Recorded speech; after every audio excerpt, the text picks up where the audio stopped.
เออสบายดีธรรมศาสตร์เลย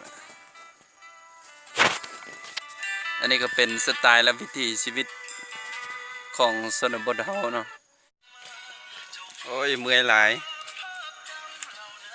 ตับกากเด้บ่แจ้งเด้ก็สิลีก็อยู่ในได้สิลีได้แต่น้อยเดียวปีนี้เป็นปีแห้งแล้งได้สิลีก็บ่งามได้คันคือคันคือทุกปีแท้สิลีจะงามแล้วก็เต็มเม็ดเต็มหน่วยคือเพิ่นว่าหั่นล่ะ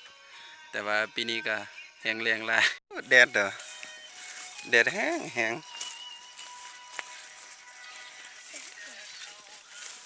จังซี่แหละก็คือ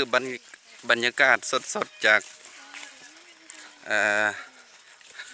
บ้านนอกเฮาเนาะเฮาก็อยู่ที่เฮาก็ได้มาซอย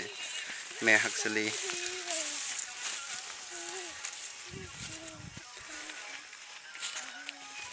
สลีก็บ่งามเด้บ่เต็มเม็ดเต็มหน่วยเลย